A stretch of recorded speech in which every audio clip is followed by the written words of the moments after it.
சுட்டும் விழி சுடரே சீரியல்ல இன்னைக்கு என்ன ஒரு பயங்கரமான ட்விஸ்ட் நடந்துச்சு பாத்தீங்களா கண்ணம்மா வாழ்க்கையில. இப்படி ஒரு இடி விழும்னு யாருமே எதிர்பார்த்திருக்க மாட்டாங்க.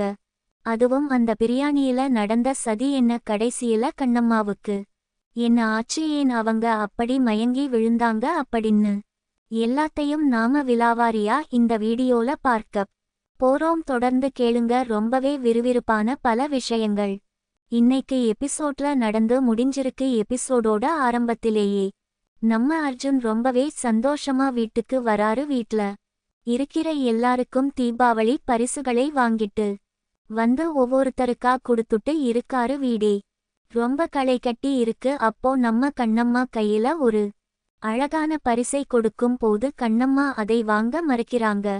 வீட்ல இப்போ தீபாவளி கொண்டாடுற நிலைமையில நாங்க இல்ல, அதனால எனக்கு இந்த பரிசு வேண்டாம் அப்படின்னு அர்ஜுன் முகத்துல அடிச்ச மாதிரி ரொம்பவே கோபமா சொல்றாங்க. இதை கேட்ட உடனே அர்ஜுனுக்கு ரொம்பவே கஷ்டமா போயிடுது. தன்னோட மனைவிக்காக எவ்வளவோ ஆசையா பார்த்து பார்த்து வாங்குன பரிசு இப்படி நிராகரிக்கப்படும்போது எந்த ஒரு கணவனுக்குமே வலிக்கும் இல்லையா? ஆனாலும் அர்ஜுன் தன்னோட வலியை வெளியில காட்டிக்காம விடாம சின்ன குழந்தைங்க வீட்ல இருக்காங்க, அவங்களுக்காகவாது நாம இந்த தீபாவளியை ரொம்பவே சந்தோஷமா கொண்டாடணும், தயவு செஞ்சு இதை வாங்கிக்கோங்க அப்படின்னு சொல்லி ரொம்பவே கெஞ்சி அந்த பரிசை கண்ணம்மா கையில திணிக்கிறாரு. கண்ணம்மாவுக்கு சுத்தமா விருப்பமே இல்லனாலும் வேற வழி இல்லாம அந்த பரிசை கையில வாங்குறாங்க. அதுக்கப்புறம் அர்ஜுன் சுடர் பாப்பாவை கூப்பிட்டு அவளுக்குன்னு ஒரு சின்ன பாக்ஸ் கொடுக்கிறாரு.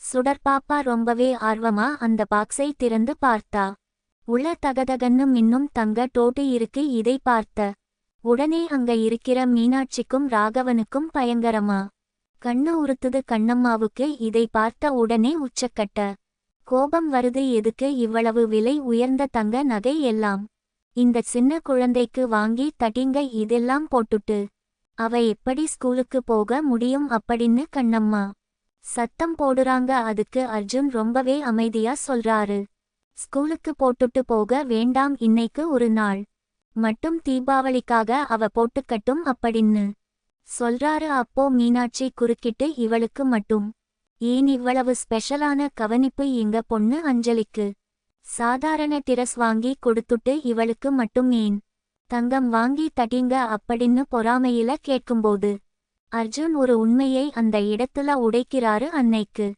கோவில் குளத்துல நான் தவறி விழுந்து என் உயிருக்கே ஆபத்து வந்தப்போ எந்த ஒரு சுயநலமும் பார்க்காம என் உயிரை காப்பாத்துனதே இந்த சுடர் பாப்பாதான். அவ செஞ்ச அந்த பெரிய உதவிக்காக, அவ மேல இருக்கிற பாசத்துக்காக நான் கொடுக்கிற ஒரு சின்ன பரிசுதான் இந்த தங்க டோட்டு அப்படின்னு சொல்லும்போது எல்லாரும் ஆச்சரியத்துல உறைஞ்சு போறாங்க. இருந்தாலும் மீனாட்சி மனசுக்குள்ள ஒரு பெரிய பொறாமை தீ எரிஞ்சுகிட்டே இருக்கு. தன்னோட பொண்ணு அஞ்சலியை விட்டுட்டு சுடர் மேல அர்ஜுன் இவ்வளவு பாசம் காட்டுறது அவங்களுக்கு கொஞ்சமும் பிடிக்கல. எப்படி இவங்களை பழி வாங்குறதுன்னு மீனாட்சி மனசுக்குள்ள திட்டம் போட்டுக்கிட்டே இருக்காங்க. அடுத்ததா தீபாவளி காலையில விடியுது. எல்லாரும் சாமி கும்பிடுறதுக்காக புது டிரஸ் போட்டுட்டு ரொம்பவே அழகா வராங்க. சுடர் பாப்பா புது பாவாடை சட்டையில தேவதை மாதிரி நடந்து வரா. ஆனா நம்ம கண்ணம்மா மட்டும் தன்னோட பழைய சேலையை கட்டிக்கிட்டு ரொம்பவே சோகமா வராங்க. இதை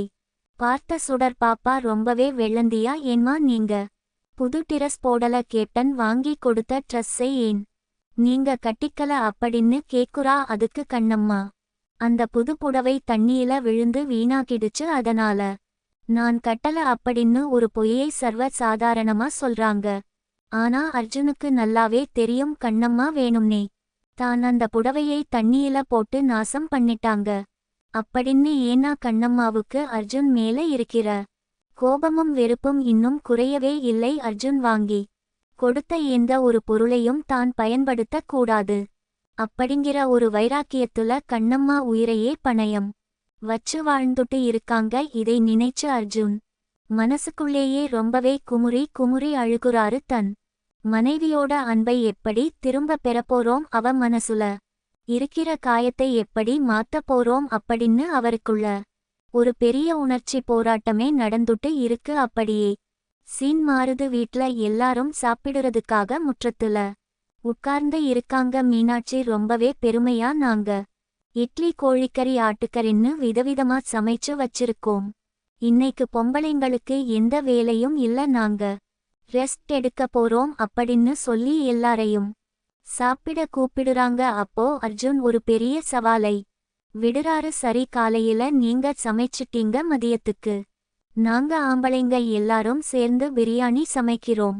நீங்க எல்லாரும் உட்கார்ந்து வேடிக்கை மட்டும் பாருங்க அப்படின்னு சொல்றாரு. இதை கேட்ட உடனே ராகவனுக்கு தூக்கி வாரி போடுது. நமக்கு சுடுதண்ணி கூட வைக்க தெரியாதே, எப்படி பிரியாணி ஆக்குறது, அதுவும் இத்தனை பேருக்கு எப்படி சமைக்கிறது அப்படின்னு அவரு முழிக்கிறாரு. ஆனா அர்ஜுன் ரொம்பவே நம்பிக்கையா நாங்க சமைக்கிறோம் அப்படின்னு களத்துல இறங்குறாரு. காலையில எல்லாரும் சேர்ந்து மீனாட்சி செஞ்ச சாப்பாட்டை ரொம்ப சந்தோஷமா சாப்பிடுறாங்க. அர்ஜுன் கண்ணம்மா பரிமாற ரொம்பவே ரசிச்சு ருசிச்சு சாப்பிடுறாரு. அவங்க ரெண்டு பேருக்கும் இடையில நடக்குற அந்த சின்ன சின்ன பார்வை பரிமாற்றங்கள் ரொம்பவே அழகா இருக்கு. கண்ணம்மாவுக்கு அர்ஜுன் மேல கோபம் இருந்தாலும் அவங்களுக்குள்ள ஒரு சின்ன காதல் இருக்கிறதை அவங்களோட கண்கள் காட்டி கொடுத்துக்கிட்டே இருக்கு. மதியம் ஆகுது. அர்ஜுன் ராகவன் எல்லாரும் சேர்ந்து பிரியாணி செய்யறதுக்காக முற்றத்துல பெரிய அடுப்பு பத்த வைக்கிறாங்க. கண்ணம்மா, மீனாட்சி, அஞ்சலி, சுடர் எல்லாரும் ஓரமா உட்கார்ந்து இவங்க சமைக்கிறதை வேடிக்கை பார்த்துட்டு இருக்காங்க. அர்ஜுன் ரொம்பவே மும்முரமா வெங்காயம், தக்காளி, பட்டை, லவங்கம் எல்லாம் போட்டு வதக்கி பிரியாணியை சூப்பரா ரெடி பண்ணிட்டு இருக்காரு. ஒரு கட்டத்துல அர்ஜுன் ஏதோ ஒரு பொருளை எடுக்கறதுக்காக உள்ள போறாரு. அந்த நேரம் பார்த்து ராகவன் பிரியாணி சட்டிக்கிட்ட தனியா நிக்கிறாரு. அப்போ அவர் மனசுக்குள்ள ஒரு கொடூரமான எண்ணம் வருது. மீனாட்சி ஏத்திவிட்டதாலேயோ என்னவோ அர்ஜுன் எப்படியாவது குடும்பத்துக்கு முன்னாடி அவமானப்படணும், இந்த பிரியாணி நல்லபடியா வரக்கூடாது அப்படின்னு நினைச்சு ராகவன் யாருக்கும் தெரியாம ஒரு பெரிய டப்பாக்கல் உப்பை எடுத்து அந்த பிரியாணிக்குள்ள கொட்டி கிண்டி விட்டுடுறாரு. பாவம் அர்ஜுன் இது எதுவுமே தெரியாம வந்து பிரியாணியை தம் போட்டு இறக்குறாரு. பிரியாணி வாசம் வீடு முழுக்க தூக்குது. எல்லாரும் ரொம்பவே ஆசையா இலை போட்டு உட்கார்ந்து இருக்காங்க. அர்ஜுன் தன்னோட கையால எல்லார் இலைகளிலும் பிரியாணியை பரிமாறுகிறார். மீனாட்சி முதல் வாயை எடுத்து வைக்குறாங்க. வச்ச உடனே அவங்க முகம் அப்படியே சுருங்குது. துப்பிட்டு, ஐயையோ, என்ன இது இப்படி கரிக்கிறதே, இது பிரியாணியா இல்ல கடல் தண்ணியா அப்படின்னு கத்துறாங்க. தண்ணிய குடிச்சுட்டு பயங்கரமா சத்தம் போடுறாங்க. இதை பார்த்த உடனே அர்ஜுனுக்கு ஒண்ணுமே புரியல. அர்ஜுன் கொஞ்சம் எடுத்து வாயில வச்சு பாக்குறாரு. அந்த பிரியாணி கொஞ்சம் கூட வாயில வைக்க முடியாத அளவுக்கு உப்பா இருக்கு. அர்ஜுனுக்கு அப்போதான் புரியுது, யாரோ வேணும்னே சதி பண்ணி உப்பை கொட்டி இருக்காங்க அப்படின்னு.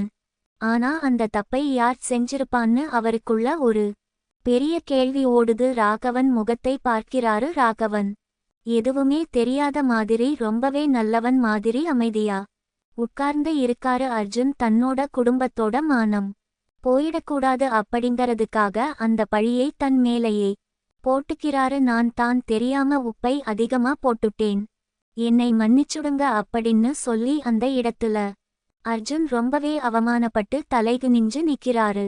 இதை பார்க்கிற கண்ணம்மாவுக்கு மனசுக்குள்ள ஏதோ ஒரு இனம் புரியாத வலி இருக்கு. அர்ஜுன் இப்படி அவமானப்படுறதை அவங்களால தாங்கிக்க முடியல. ஏன்னா அர்ஜுன் எவ்வளவு கவனமா சமைச்சாருன்னு கண்ணம்மாவுக்கு நல்லாவே தெரியும். கண்டிப்பா இதுல யாரோ சதி பண்ணி இருக்காங்கன்னு கண்ணம்மாவுக்கு சந்தேகம் வருது. இப்படி ஒரு சோகமான மதியத்துக்கு அப்புறம் இரவு வருது. தீபாவளிக்காக எல்லாரும் வாசல்ல வந்து பட்டாசு வெடிச்சு கொண்டாடிட்டு இருக்காங்க. சுடர், அஞ்சலி எல்லாரும் ரொம்பவே சந்தோஷமா மத்தாப்பு சுத்திட்டு இருக்காங்க. அப்போ கண்ணம்மா கையில ஒரு மத்தாப்பை பத்த வச்சுட்டு சிரிச்சுக்கிட்டே நிக்கிறாங்க. குடும்பமே அந்த பட்டாசு வெளிச்சத்துல ரொம்ப அழகா தெரியுது. திடீர்னு கண்ணம்மா முகத்துல ஒரு பயங்கரமான சோர்வு வருது. அவங்களுக்கு கண்ணை இருட்டிக்கிட்டு தலை சுத்துற மாதிரி இருக்கு. கையில எரிஞ்சுகிட்டு இருந்த மத்தாப்பு அப்படியே கீழே விழுது. கண்ணம்மா நிலைதடுமாறி அப்படியே மயங்கி கீழே விழ போறாங்க. இதை பார்த்த உடனே அர்ஜுன் அதிர்ச்சியில கண்ணம்மா அப்படின்னு கத்திக்கிட்டே ஓடி வந்து கண்ணம்மா கீழே விழறதுக்குள்ள அவங்களை நெஞ்சோட அணைச்சு பிடிச்சிக்கிறாரு. குடும்பத்துல இருக்கிற எல்லாரும் என்ன ஆச்சுன்னு தெரியாம பதறிப்போய் ஓடி வராங்க. இதோட இன்னைக்கு எபிசோட ரொம்பவே விறுவிறுப்பா முடிச்சிருக்காங்க. நாளைக்கு என்ன நடக்க போகுது அப்படிங்கறது ரொம்பவே பெரிய சஸ்பென்ஸா இருக்கு. கண்ணம்மாவுக்கு திடீர்னு ஏன் இப்படி மயக்கம் வந்துச்சு? ஒருவேளை காலையில சாப்பிட்ட சாப்பாட்டுல மீனாட்சி ஏதோ விஷம் கலந்து வச்சிட்டாங்களா? இல்ல கண்ணம்மா உடம்புக்கு வேற ஏதாவது பெரிய வியாதி வந்திருக்கா? அப்படி மயங்கி விழுந்த கண்ணம்மாவை அர்ஜுன் எப்படி காப்பாத்த போறாரு? பிரியாணியில உப்பை கொட்டி இவ்வளவு பெரிய சதி பண்ணது தன்னோட சொந்த தம்பி ராகவன் தான் அப்படிங்கிற உண்மை அர்ஜுனுக்கு தெரிய வரும்போது அர்ஜுன் என்ன முடிவெடுக்க போறாரு? ராகவனை வீட்டை விட்டு துரத்த போறாரா? இல்ல குடும்பத்துக்காக மறுபடியும் இந்த துரோகத்தை மறைச்சு அமைதியா போக போறாரா? கண்ணம்மாவோட உண்மையான மனசு அர்ஜுனுக்கு எப்போ புரிய வரும்? இந்த எல்லா கேள்விகளுக்கும் விடை நாளைக்கு எபிசோட்ல தான் நமக்கு தெளிவா தெரிய வரும். தொடர்ந்து நம்ம சேனலோட இணைந்திருங்கள். அடுத்தடுத்த பல பரபரப்பான அப்டேட்ஸ் உங்களுக்காக காத்துக்கிட்டு இருக்கு.